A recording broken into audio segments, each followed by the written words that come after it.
Hey guys, so tomorrow should be the ranked reset, and I know a lot of you guys will probably be itching to play ranked again, so here are 5 things you should focus on when playing your placements. So these games are going to be different from your usual games. First off, MMR wise, they are worth so much more and will affect where you get placed. But the other thing is, because everyone's rank has been reset, your games will have like varying skill levels. An entire bracket could be in your game now. Instead of gold 5s playing together and gold 1s playing together, you'll probably have a mix of everything in between. Yes, it is still solo queue, but at the start of the season, it's kind of like a different type of solo queue. Anyway, I've done placements over like 4 seasons on multiple accounts, and this is what I always use to win them. Numero uno, the biggest one, pick on the bad players and respect the good ones. I actually sound like a complete dick right now, I know, but this does make sense, okay? So hear me out. Your games are going to be filled with a bunch of different elos, right? Some of them will probably be higher than you last season, but some of them will have been lower than you. The easiest way to win placements, and I'm not joking, is to find the guys who are lower than you, who aren't as good as you, and just bully the crap out of them. There are a few ways I work out who I think are the weak links in a game. The first one is obviously just CS. It's the easiest thing to watch and to look at. If their CS is about the same or better than yours, then they're probably about the same skill level, but if they're lower than you, then they're probably worse than you. If you're in the same lane, this is even easier. You just test them, you trade with them, you poke them, you see how they react. Good players will hit you back and they're going to stand their ground. Bad players will just run away to avoid the fight and the damage. Once you've figured out who these unfortunate players are, these weak ones who you're going to target, you focus their lanes, you roam to them, you gank them. When you try and group, you try to group close to them, and the other side of this is you avoid the better players. If their good player is top lane, for example, and is doing well, then the easiest thing to actually do is to group on the bottom side of the map and basically win the game avoiding the top laner. Anyway, if you are better than your opponent, which will probably be likely, then make sure you prove it. Bully them, trade with them, out CS them, and really show them that you are better. Be proactive and put yourself ahead. Plus, if you don't, then you're basically letting someone who isn't as good as you just farm their way back into the game and still have an impact.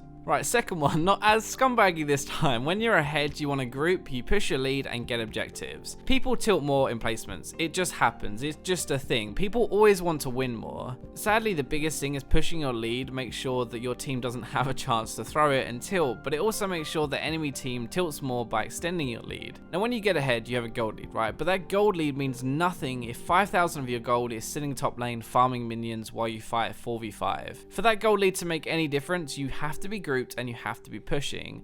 Just roam to other lanes, take towers, take objectives, and if the enemy fights you, then they should lose because you're ahead. Even if you're behind, you can actually group and catch the enemy team with a numbers advantage. It's kind of often the best way to actually turn a game around. There are 4 real objectives, right? Towers, Dragon, Baron, and inhibs. Inhibs should always be your #1 priority, really. If you can take an inhib, then do it. It's going to free up things like Baron because they have to defend against the minions, and it gives you so much map pressure too. Next up would probably be Baron. It lets you take towers and hopefully get that inhib, and Dragon and towers are kind of pretty even really, but towers will help you snowball the game and dragons are more of a safety net win condition when you get 5 of them. Every time you get a kill, think whether you can take one of these objectives. Sure, kills are nice, but objectives are better. Alright, third thing, have the right mindset, don't give up, and don't open that wonderful mouth of yours. I said this already, but everyone wants to win more, and when you care more, you're usually more emotional. Thing is, people get cocky, they get too aggressive trying to end the game too quickly, and that is the perfect time for you to turn the game around. Just don't give up, okay? The enemy team is more likely to tilt, and you'll actually have more of a chance of coming back in placements than most other games. Most of you will get frustrated, it happens to a lot of us, even me included, but be the nice guy, it's actually going to help.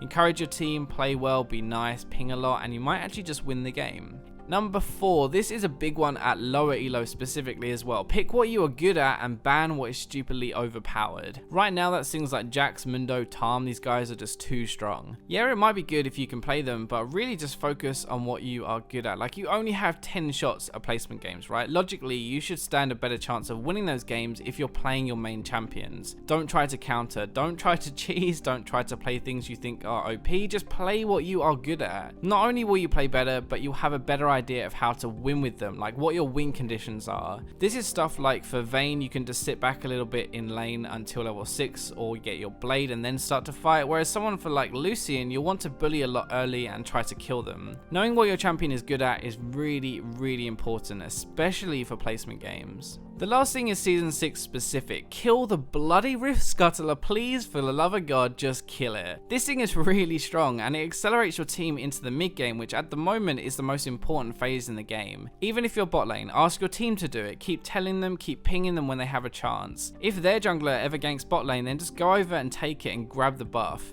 Most junglers and top laners can duo this thing, and it doesn't even look suspicious, it just looks like the enemy top laner has based. You can either give it to the laner and let them abuse it, or better yet, you can just both run to mid lane and 3-man push that tower down. You'll get some global gold, you'll maybe get a kill if they stick around, and all it took was you being proactive. Anyways, those are the 5 things that I use to get ahead in my placement games, and I hope you found the video useful. Remember to like, subscribe, share, comment, and I'll catch you in my next video.